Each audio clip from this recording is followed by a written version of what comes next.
Regina, boa tarde. Boa tarde. Muito obrigado por aceitar esse convite para essa conversa. É um prazer e uma admiração enorme estar com você. Obrigada, Regina, Laura. como estão as coisas?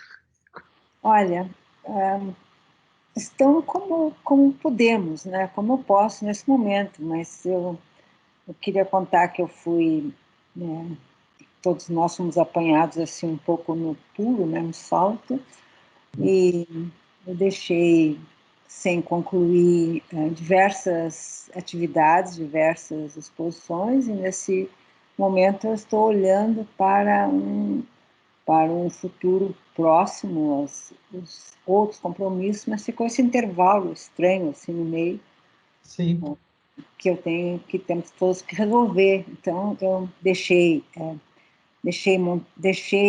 funcionando a pleno vapor a exposição do Paço das Artes, que reabriu as atividades do Paço em um novo espaço. Há anos que o Paço não tinha o seu espaço próprio, né? sim. E Era no campus, né, antigamente, não era? é, essa agora no bairro Higienópolis, agora junto a uma entrada na antiga casa do Nhonhô Magalhães, É junto super com central, né? o Zé Central, e, enfim, a exposição foi feita até com obras site-specific, e está lá, ficou faltando concluir o catálogo, lançar o catálogo, fazer atividades educativas, fazer uma mesa redonda. Tudo isso está planejado para depois que a gente sair desse túmulo. É verdade. E também deixei Catacumba. prontas, instaladas, duas exposições que se chamaram Montada Silveira, que eram para celebrar as décadas de amizade e afinidades entre eu e o Antônio Montadas, um artista espanhol, de muita presença no Brasil também. Então, as exposições ficaram prontas, uma na Fundação Vera Chaves Barcelos e a outra na Galeria Bolsa de Arte, em Porto Alegre, prontas para abrir. Montadas foi na frente e teve que voltar, e eu não cheguei a ir a Porto Alegre. Então, elas estão no site da Fundação, mas nunca é a Não, mesma coisa. Então, nós não, vamos claro que esperar não. para abrir. Não. Então, nesse momento, eu estou preparando um pouco o futuro próximo, que é uma grande exposição que eu tenho no Museu de Arte Contemporânea da USP, com todas as obras minhas que pertencem à coleção. Eu fiz uma doação recente, tenho feito doações para o museu desde os anos 70, né? Então, Uhum. tem, sei lá, perto de 200 obras minhas. E uma exposição grande que é também uma parceria com a Bienal. Então, Sim. na Bienal também tem obras, então são duas coisas que me deixam olhar para um futuro próximo, mesmo sem saber se elas vão realmente acontecer agora ou se vão ser deslocadas novamente. Elas passaram para o mês de outubro, Sim. mas não sei.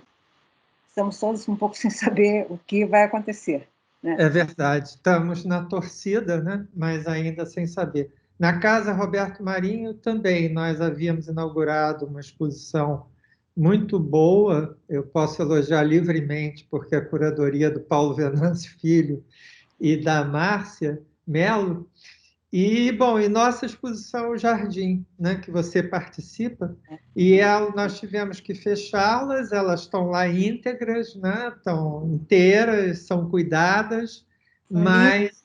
mas Eu cheguei a não, ver antes da inauguração, quase totalmente montada.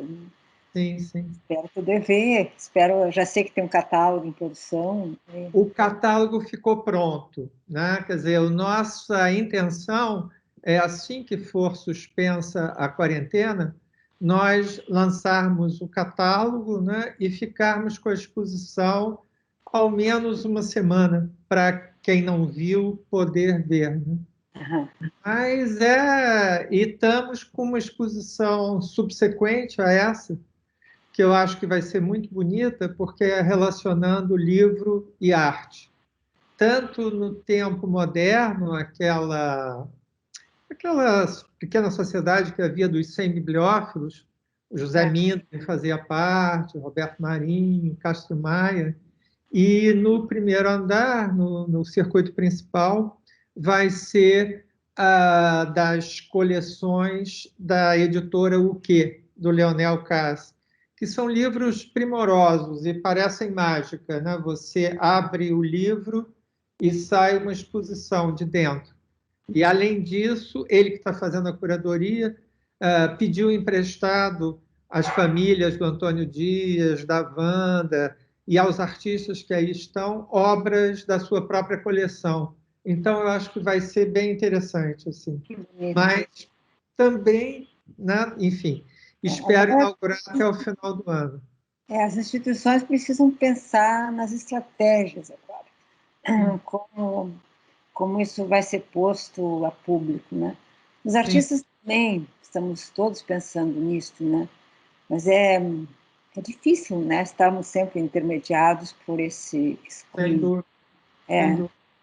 A única, assim, como alguma compensação, eu fico pensando que eu sempre quis muito fazer esse programa de conversa com artistas. E nunca tinha tempo, porque são atividades de montar, de preparar e tudo.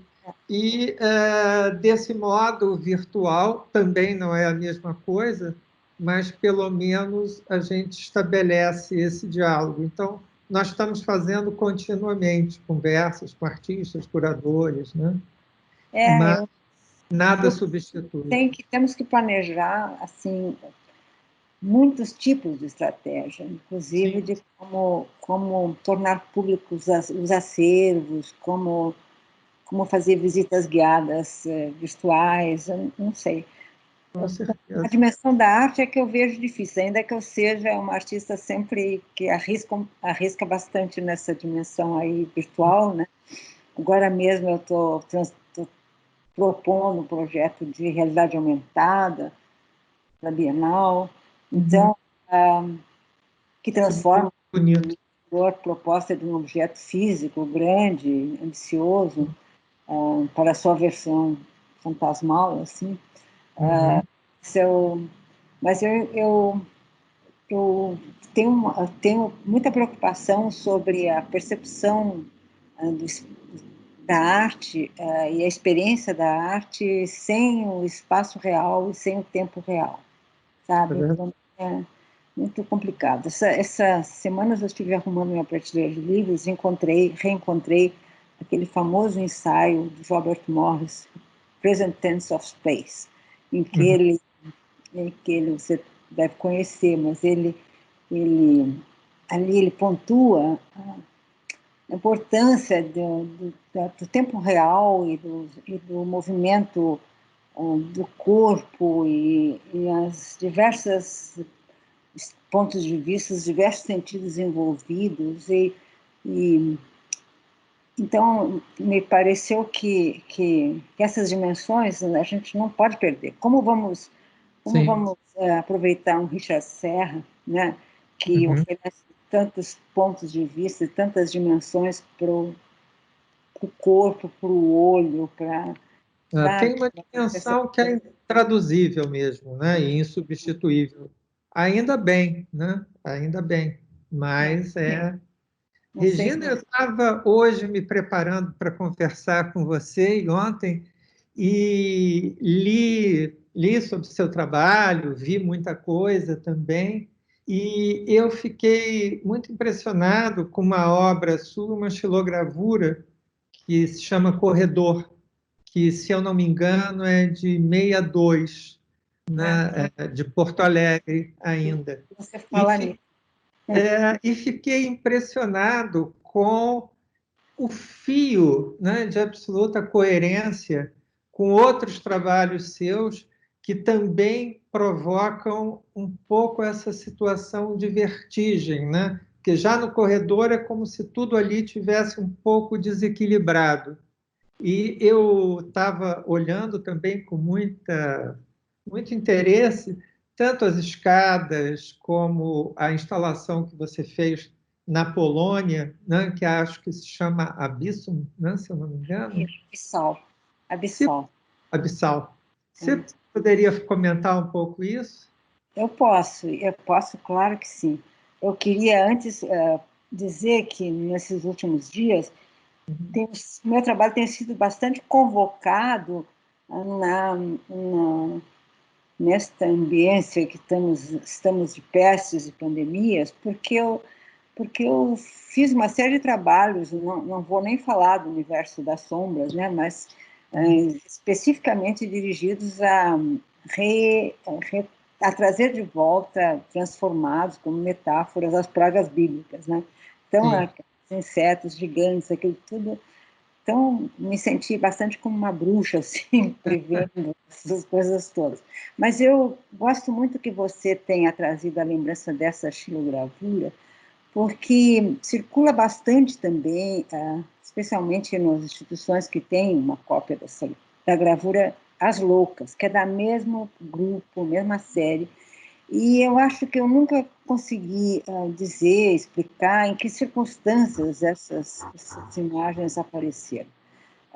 Você sabe, conhece que eu tive sempre uma parte da minha vida muito dedicada à educação, à formação de artistas, mas também profundo interesse pela capacidades da arte de transformar as pessoas, de melhorar a experiência do mundo.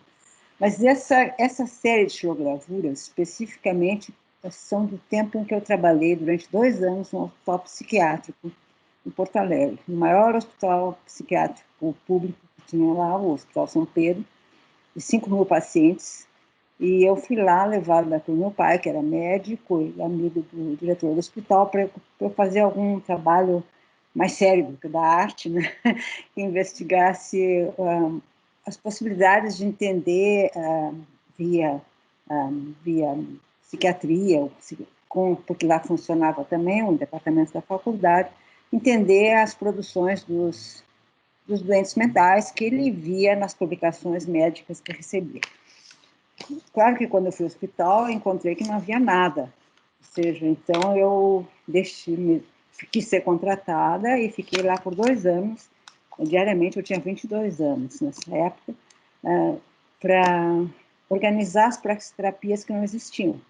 Os pacientes, eu fiquei especialmente no pavilhão dos pacientes crônicos, homens e mulheres, que estão lá há 30, 40 anos, estavam lá, o hospital já fechou, não existe mais. E no dos agudos, onde funcionava a faculdade, também no das mulheres. E essa experiência toda, eu traduzi em diversas obras naquele tempo, e especialmente nessa série de xilogravuras.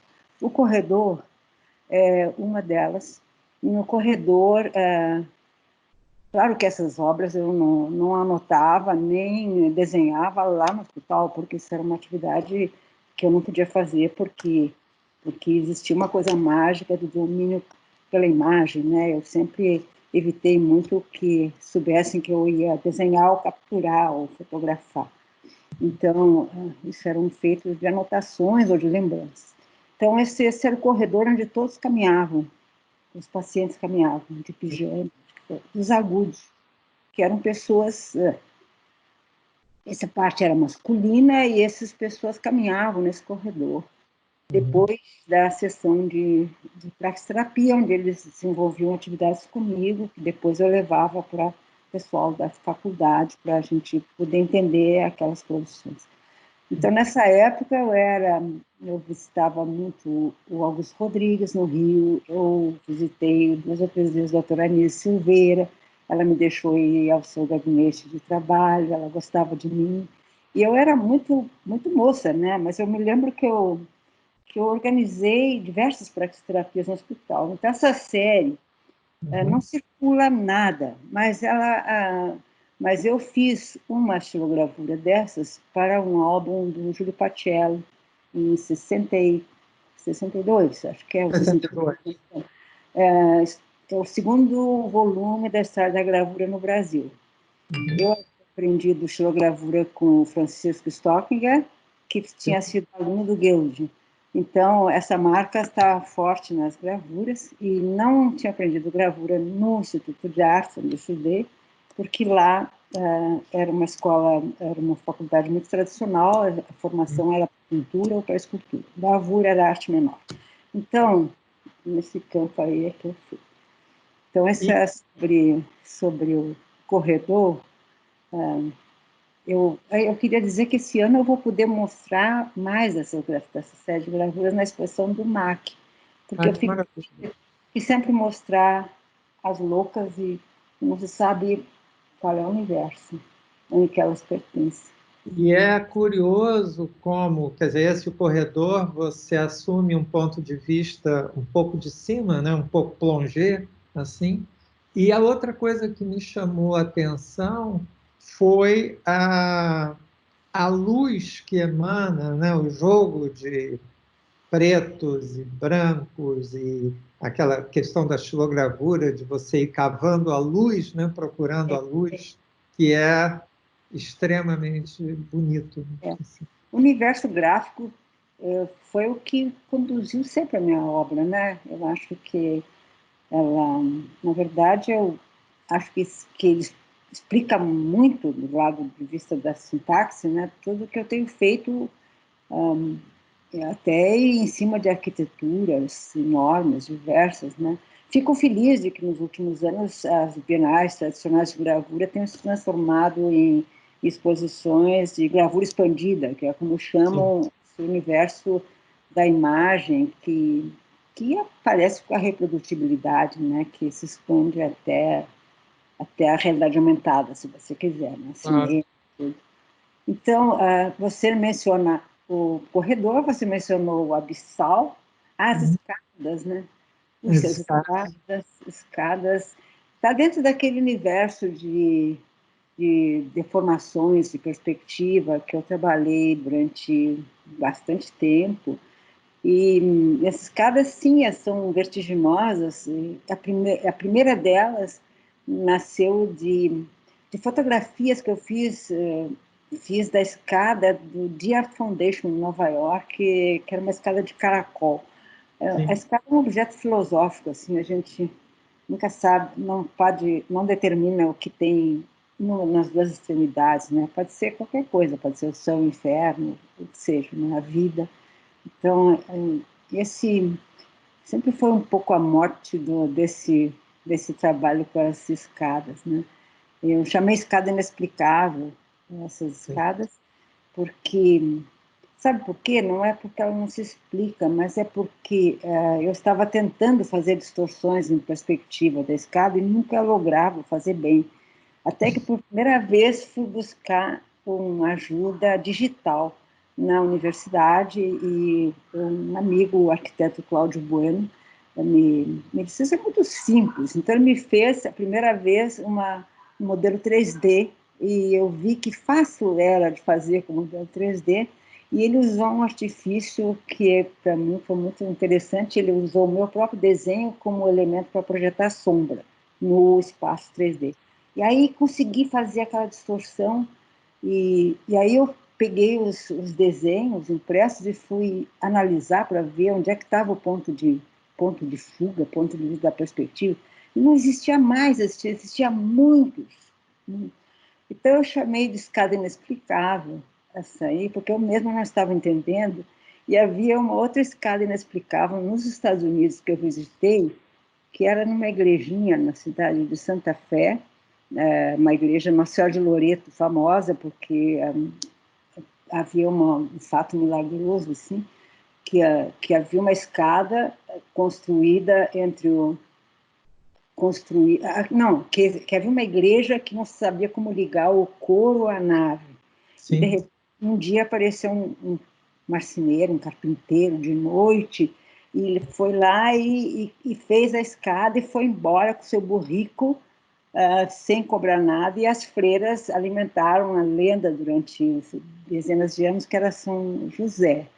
Claro Sim. que ele tinha uma helicoidal e prendeu em cima e embaixo, e está lá a escada. Mas a escada não tem um prego, é um milagre de design, assim, né? E aquelas duas coisas na minha cabeça funcionaram assim. Bom, E é lindo como você ocupa um canto, né? E parte é chão, parte é paredes. É muito bonito. um triedro. Eu fiz animado também, aliás, com a ajuda do Laboratório Ambiental Cultural, do Fusiol. Uhum. Então, aí tem passos, tem som de passos, aí ela ganhou aquela dimensão filosófica que não era tão fácil de aplicar no desenho geometrizado. Assim. E a outra coisa que você menciona é o abissal, né? Sim. Abissal foi feito na Polônia, numa fundação chamada Atlas Stuck, que era um antigo açougue judaico e que tinha sido destruído durante a guerra e que virou uma fundação com exposições muito interessantes. Eu aceitei o desafio de lá fazer um trabalho e fiz aquele buracão assim vertiginoso mas eu queria explicar que eu pedi as plantas do lugar, porque esse trabalho assim com arquiteturas distantes que eu tenho feito muito longe demanda muitos tipos de estudo. Muitas vezes eu tenho que ir mais de uma vez ao lugar para poder estudar. Nem vou falar que no Reino Sofia eu fui 5 vezes, fui 2 vezes a Taipei, mas neste aí eu pedi as plantas. E nas plantas vinham essas janelas do antigo açougue, sabe? Sim. Então, vai ver que as janelas que eu fiz o buraco da perspectiva não são as mesmas que estão em cima, mas então ficou como um buraco no tempo também. Então, eu fiz esse vertigem, esse ponto de fuga assim, profundo, e mandei pintar de preto a sala e escurecer os vidros. Então, havia como esse intervalo assim, né, no tempo e no espaço. Teve uma circunstância muito curiosa, que era das pessoas passeando em cima, né, porque criava uma ilusão assim de que elas estavam em suspensão, né? Mas a suspensão melhor foi quando eu encontrei um grupo de capoeira brasileiro lá Uhum. na cidade de Lodz, perdida na Polônia, e eles pediram se podiam dançar em cima da. Eu disse que Uhum. sim, claro, né? Então foram, e existe esse vídeo, acho que você encontra na internet, Capoeira em Abissal, Eu e vou vê, procurar. é uma tomada curta, mas Uhum. fica fantástica assim a dança deles, Sim. sabe? Eu imagino. Porque E fica pontos suspenso, de apoio, né? Às vezes suspensos no ar. maravilhoso, é. Regina, uma coisa também que me interessou muito, bom, seu trabalho todo me interessa muito, mas foi o fato de você trabalhar muito com o vestígio, com o índice, né, de um objeto que já não está lá. Né? É, Eu vi desde trabalhos com pequenos objetos, né, do dia a dia, eu acho que foi como você começa, se eu não me engano, até aquela série, né, da obra do Duchamp, né, da ausência da obra. eu acho que foi bastante iluminador para mim pensar nas diferentes tipos de imagens, as imagens, os índices, né, que são tão estudados pelo Peirce, pela Rosalind Krauss depois, né, mas para mim eles alimentavam, sobretudo, esse lado mais surreal assim da minha imaginação, né, Uhum. de evocar presenças de coisas que não estão representadas, das fantasmagorias e tudo aquilo que eu associei naquelas décadas àquele estudo que eu fazia das anamorfoses e enfim, dessa relação da imagem do ilusionismo, né?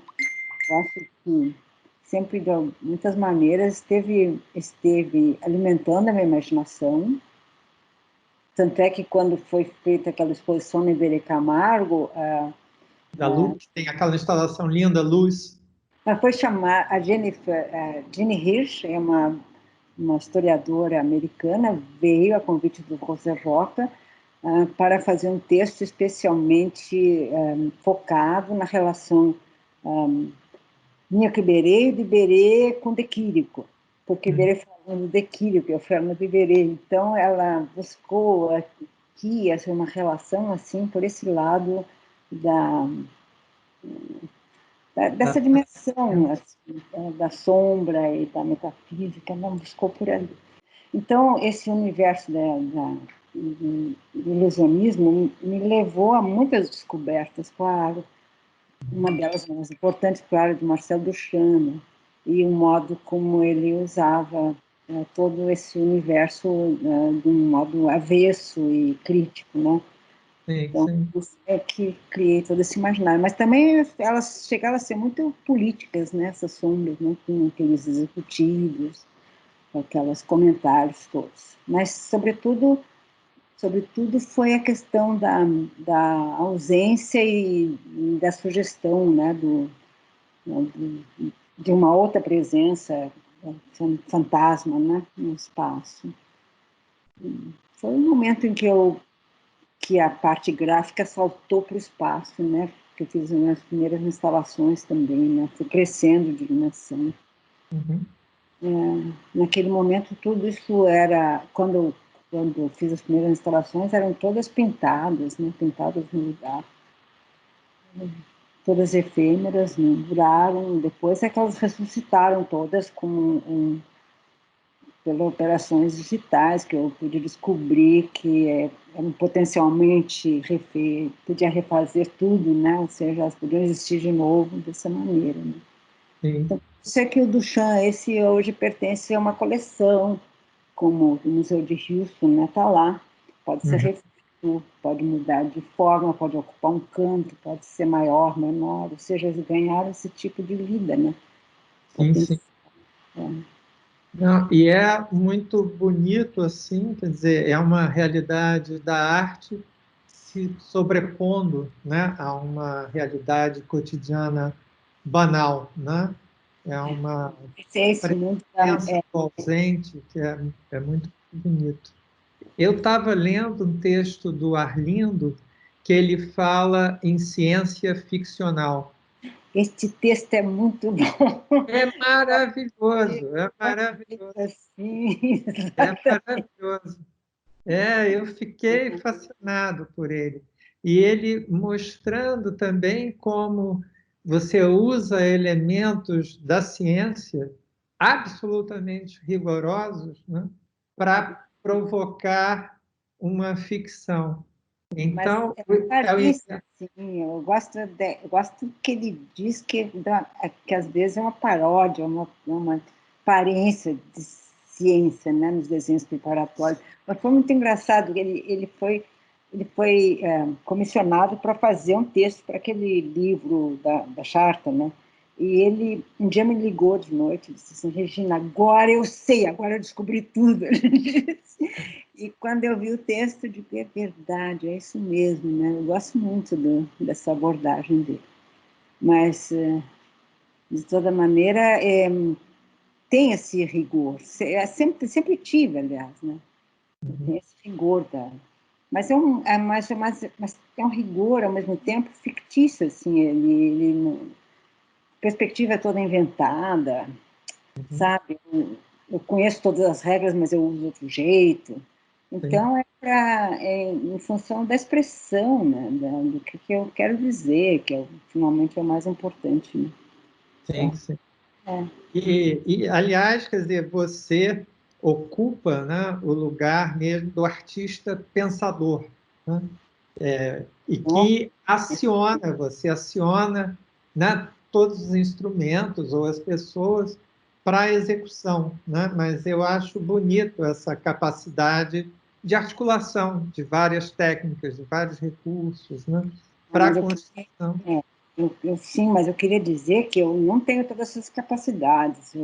Desde que faz tempo que eu acho que eu virei um coletivo, assim, eu tenho tantos colaboradores, porque eu não vou saber fazer projeções a laser, 3D, animações, realidade virtual, realidade aumentada, não vou e não quero. Então, Claro, eu quero preservar a minha intenção, né, e buscar as âncoras, aqueles que podem me ajudar a fazer isso melhor. Então, fico distribuída assim, porque sempre houve essa enorme curiosidade pelos meios de produção da imagem. Eu acho que é pela própria política da representação, né, que me interessa. Uhum. Mas eu fui ficando assim, né? Realmente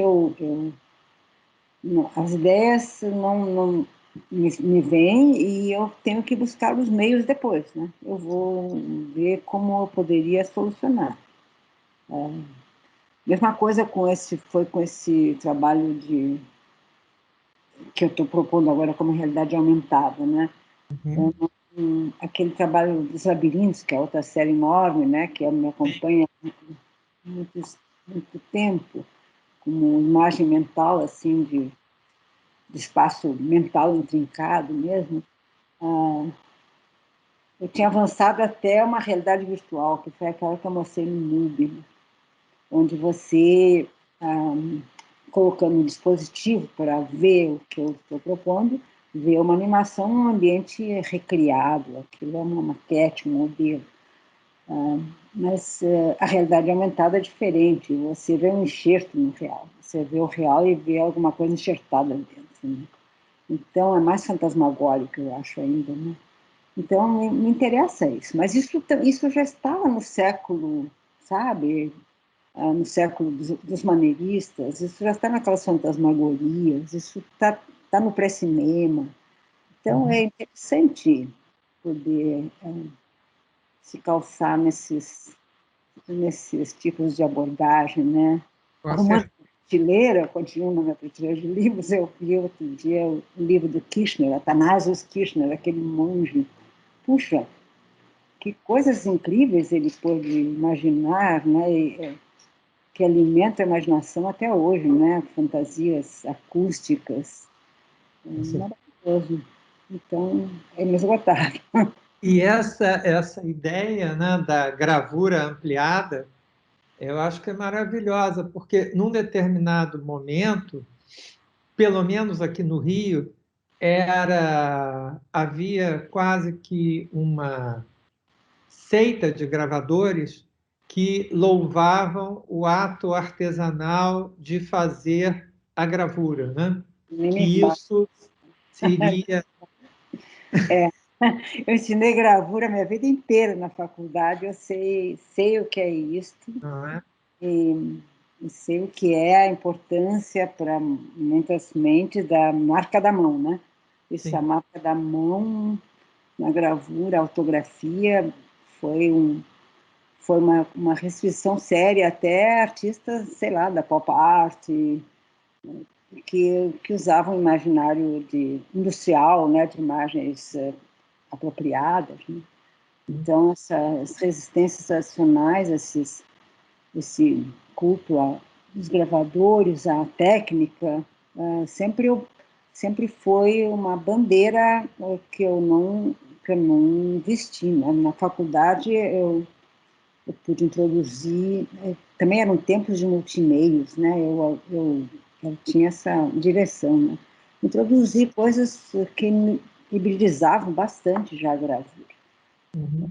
Sempre tive alunos que foram na minha também, né? Claro, mas nunca quis ser uma gravadora tradicional porque eu achava que era muito limitada.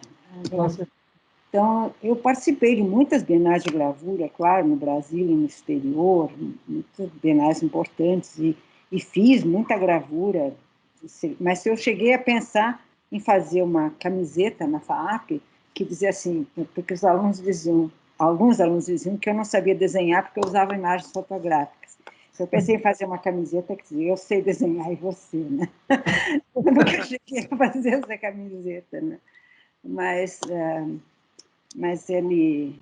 eu fiquei contente quando desapareceram as bienais de gravura tradicionais, como a Bienal de São Juan, por exemplo, e virou poligráfica. Puxa, eu sim. participei da primeira poligráfica e gostei muito. E lá eu fiz uma imagem em vinil, que é uma gravurona digital mesmo, enrolando próprios portões da entrada da Bienal, né? Então, aí eu fui convocada para fazer isso mesmo, não fui Sim. convocada para fazer gravura. Outros artistas brasileiros participaram disso aí. Porque tem muitos nessa vertente, sabe? Muitos que migram para outros meios, outras possibilidades até que implicam ações e performance muito grande e muito mais dinâmico que qualquer outro campo de atuação dentro desse mar de imagens que nos mergulha a todos. Né? Claro. Então, Regina, outro aspecto que eu acho super interessante é como você intervém em objetos pequenos, como um livro, né? Você tem dois trabalhos, que eu não vou me recordar o nome, mas um foi feito na França, né? É uma figura lendo, acho que é aquela figura do Whistler, se eu não me engano, lendo um livro que sai da parede. O livro ele tem alguma realidade. E o outro é que são mãos, né, que manuseiam um livro.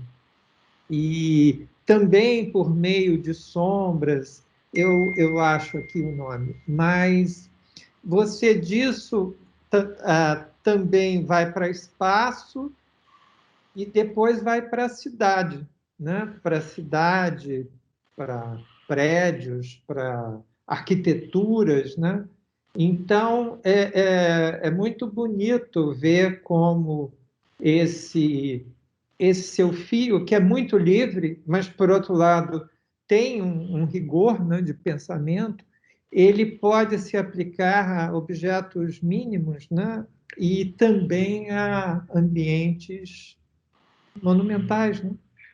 eu queria dizer que eu fiz livros de artista nos anos 70, quando voltei, especialmente quando voltei ao Brasil. Não foram muitos, mas alguns foram bem importantes para mim, como foi aquela série de cartões postais com interferências chamada Brasil Today, né? Depois com pequenos desenhos de anamorfose de tesouras, tudo com tiragens pequenas, pequenos folders.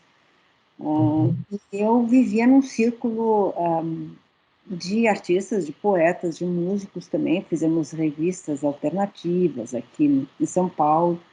E eu mesma pude organizar, naqueles anos, 78, uma exposição chamada Printed in Brasil, que eu mandei para o Ulisses Carrion, aquele poeta que tinha uma cooperativa, a The Books and Soul, em Amsterdã. Então, reuni muitos livros e publicações interessantes. Ou seja, é um universo que sempre me interessou muito. Eu acho que outros artistas trabalharam muito mais com livro de artista do que eu, claro, eu sei disso. O próprio Júlio Plaza, com quem eu vivia, trabalhava muito com livros de artista. Mas sim, tenho usado a imagem gráfica em diferentes dimensões, suportes, e realmente ela migrou até para versões de projeções luminosas na cidade, que essa dimensão da arte pública é outra que me interessa muitíssimo, pelo anonimato, pelo efeito e recursos que pode ter. Então, uma série grande mesmo de versões luminosas, são imagens feitas de luz, né? Eu pude projetar e continuo super interessada nisso. Né? Mas eu queria falar de um livro que eu fiz recentemente e que não se publicou no Brasil, nunca se viu no Brasil. Eu dei um exemplar da Biblioteca Mário de Andrade, nunca se mostrou. Eu preciso falar dele, se você me Claro. deixar. É um livro feito feito dentro de um conjunto de edições de um editor que vive na França, que desde os anos 60 faz edições de livros de artistas e poetas, põe junto poetas e artistas e produz edições maravilhosas. Eu depois vou passar todos os dados para você. Alguns artistas brasileiros já participaram dessas edições, como o Valterço, como a Lida Catunda, de um poema de um determinado livro. As edições são muito pequenas, são de 10 exemplares, 12 exemplares, primorosamente feitas em tipografia na França. Então, ele me convidou para fazer uma edição que tinha uma característica diferente, que era uma edição que tinha um artista em cada continente, fazendo toda a recriação, vamos chamar assim, porque não é ilustração, de um conjunto de poemas de um poeta sul-coreano chamado Ko-hun, K-O-H-U-N. São poemas existenciais maravilhosos. Ele é um homem de seus 90 anos agora.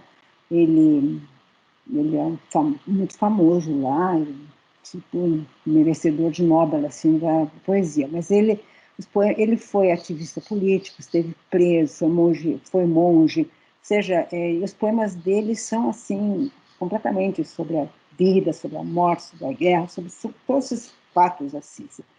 Então era um compromisso gigante e eu fiz esse livro.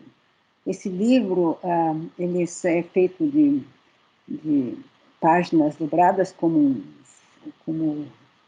folhos, e eu entendi que os folhos poderiam ser emendados, então a minha imagem passa por todos os folhos do livro, e a única condição que ele sempre colocou é que o artista não pode imprimir nada. Pode rasgar, pode queimar, pode fazer o que quiser. E eu resolvi desenhar, copiando em mesa de luz, à mão, desenhos que eu tirei de muitíssimas fontes, mas, sobretudo, desenhos do meu mundo e do mundo do conhecimento, de velhas enciclopédias. Então, uma nuvem que perpassa tudo. E nesse livro, todo desenhado, que são 9,5 metros de desenho, levei muitos meses para fazer isso e botei diversos ajudantes, assistentes a colaborar comigo. Achei que era uma coisa quase medieval, eu chamei eles de copistas, porque a gente trabalhava em mesa de luz. Tem também a minha mão. A minha mão é um elemento que está sempre, eu acho que é o elemento que substitui a autografia, sabe? Em vez de pôr a marca da mão, eu ponho a própria mão. Então, minha mão é silhuetada, ela está em todas as páginas, sabe? Você abre e aquela mão se movimenta, ela é recortada em papel, ela está solta, sabe? E eu acho que é um livro que eu gostaria muito de poder mostrar aqui com você, porque eu vou adorar. só mostrei em Nova York, na minha galeria. Ele mostrou o livro e guardou lá com ele, e aqui a gente nunca mostrou. Eu tenho ainda 4 cópias, porque foram para o próprio autor, Corrum, foram para o editor. O editor botou uma na biblioteca no setor de livros raros, na biblioteca de Paris, tem outra, eu acho que é na Noruega, e eu dei uma para cá, para a nossa Biblioteca Maior de Andrade, mas agora não se mostrou e não acusou o recebimento. Vamos fazer isso ano que vem. Faço questão. Vai ser lindíssimo. Lindíssimo mesmo. É um livro muito especial, especialmente por causa dos poemas maravilhosos desse. Eu tenho fotografias para você mostrar aqui também um pouco. Sim, sim. É curioso, né? Porque o autógrafo, de algum modo, é o índice de uma pessoa, né? E se você coloca a mão, né, é um referente mais direto, né, mais ligado não é? Eu tenho mãos desde os anos 70 no meu trabalho, sabe? Ele aparece ali, acho que sou eu mesma que me ponho ali, eu nas coisas, né? Eu no mundo. Eu vi lendo que você fez numa ocupação do Itaú, não é? Que é uma mão numa determinada posição, ela está lá, e aí você entra uma imagem de mão que faz várias formas diferentes, até que faz aquela. Uma copia. São gestos feios, né? Esse arte de desenhar estava mostrado naquela exposição Mulheres Radicais da América Latina. E foi a primeira vez que eu pensei no significado político que aquilo podia ser, né? Claro que aqueles são os anos da ditadura, mas aquilo também é eu, a mulher bem educada, senhora, o que seja, aprendendo a defender, aprendendo a fazer gestos feios. Então, a lição de desenho é essa, sabe? São 4 gestos escolhidos, mal educados, que eu aprendo a fazer. É uma delícia.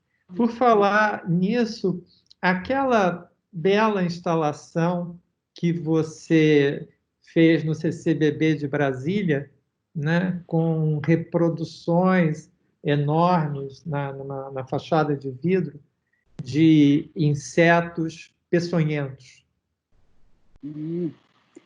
Esse bebê de Brasília, sim, foi a primeira vez que eu usei os insetos.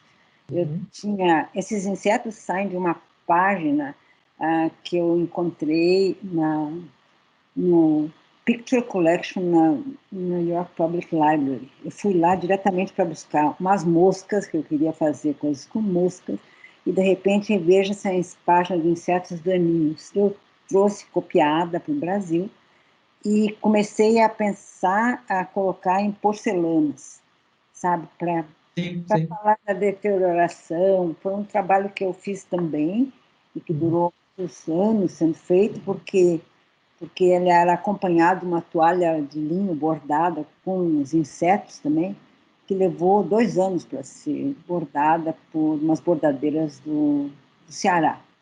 Então, enquanto isso, eu fui convidada para essa exposição, que era Jardins do Poder. E aí, foi dessas coisas, assim, um golpe de flash, né? Eu tinha os insetos em cima da mesa, veio a Regiane Cintrão me convidar para essa exposição, que era do mundo, tá? Aí ela me mostrou o pavilhão onde eu podia ocupar, que era um pavilhão deixado por uma exposição anterior do Amish Kapoor, que eles não tinham posto abaixo. Então eu pensei imediatamente nesta jaula magnífica, gigante, que os insetos pudessem crescer daquela forma, né? Então, eles cresceram 4, 5 metros cada um e ocuparam todo aquele chão, os vidros. Mas, para mim, a intenção era comentar a vida política em Brasília. Por isso eu chamei Mundo Admirável. Então, eu queria que eles fossem lindos, que eles fossem vistos de longe como uma coisa deslumbrante, mas peçonhenta. Então, eu queria que aquela jaula fosse vista iluminada da estrada. E isso, de fato, acontecia. Então, fiquei muito satisfeita com isso.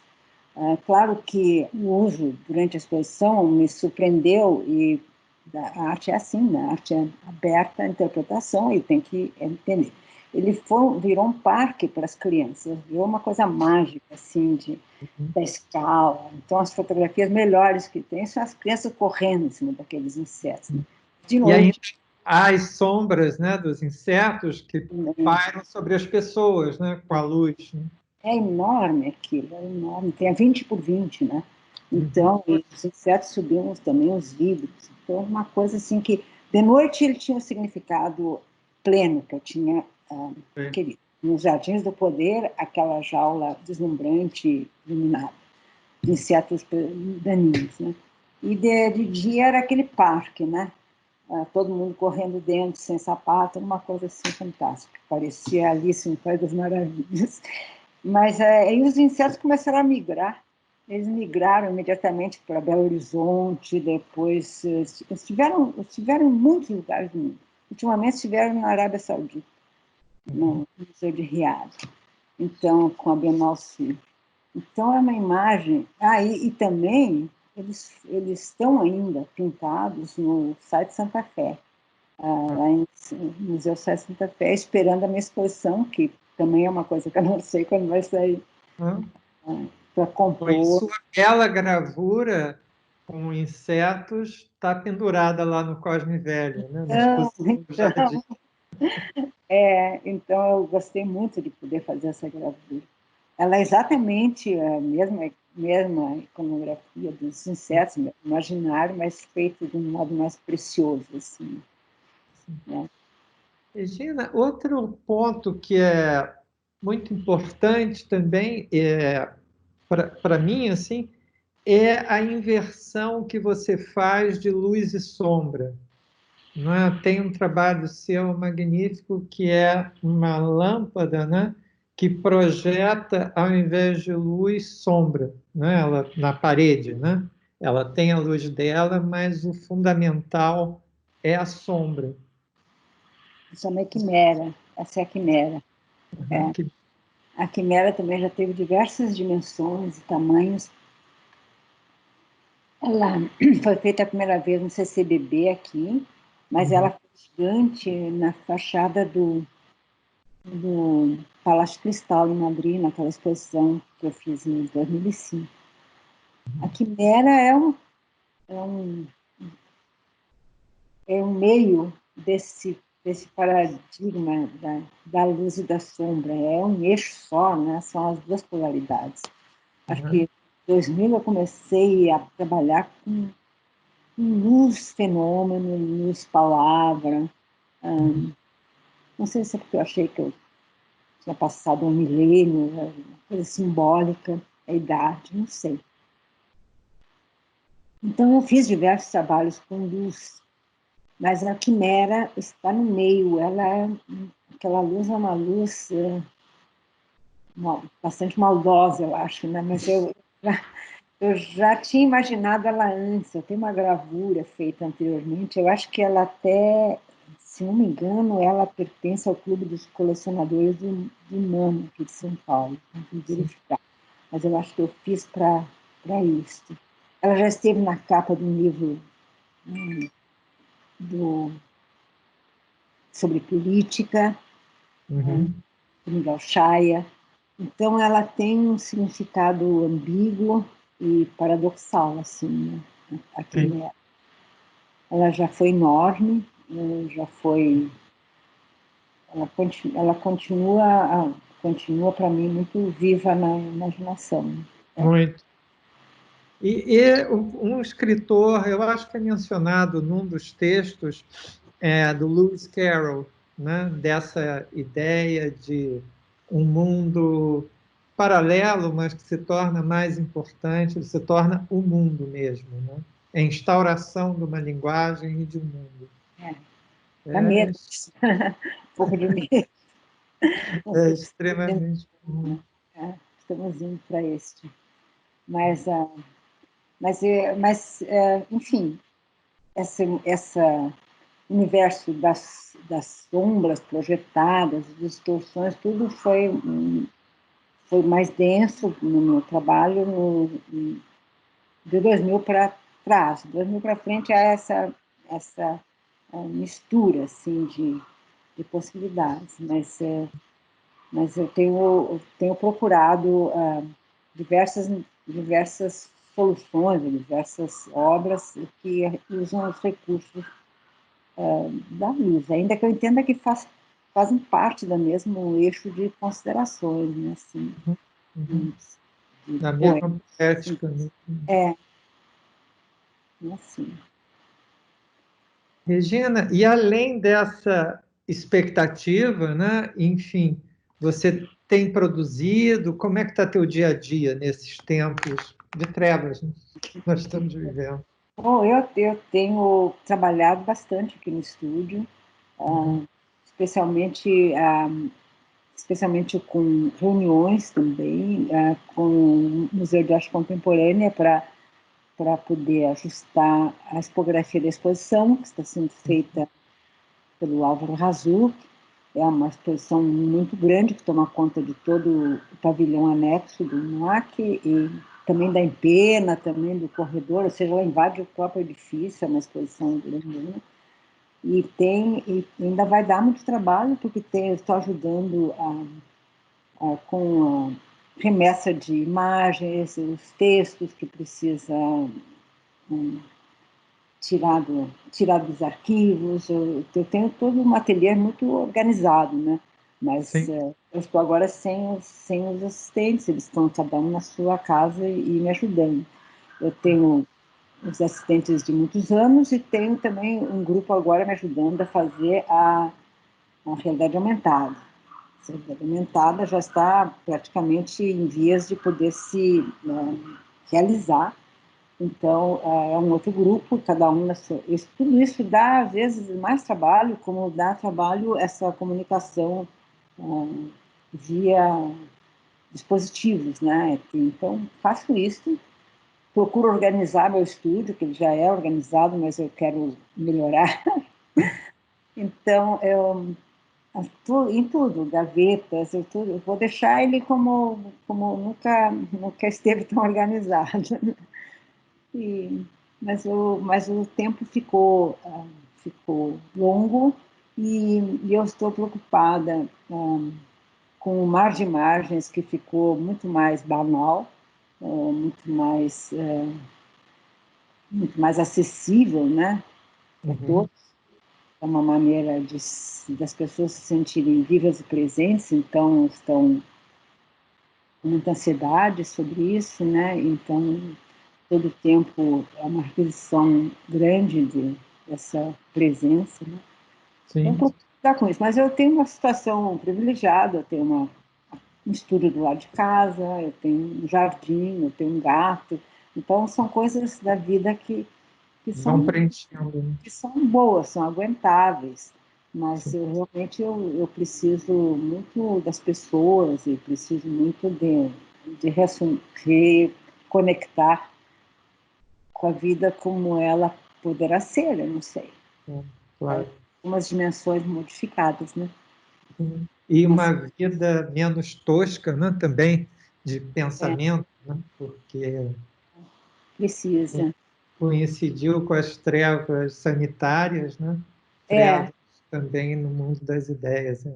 eu também viajo muito sempre, né? Então, de repente, esse cerceamento, assim, de poder assumir as coisas que me esperam, seguramente, no futuro, né? É complicado.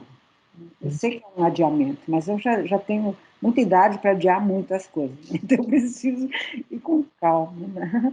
Reservar o tempo. De nossa parte, a exposição do livro fica certa para o ano que vem. Nós só discutimos os detalhes. Vai ser uma honra enorme. E, Regina, eu queria te agradecer a sua generosidade, que é sempre presente, e de ter essa conversa, né, conosco. Foi realmente um prazer. Você quer que eu mostre aqui uma imagem do livro do Corrum? Eu vou Vou buscar. adorar. Só um minuto.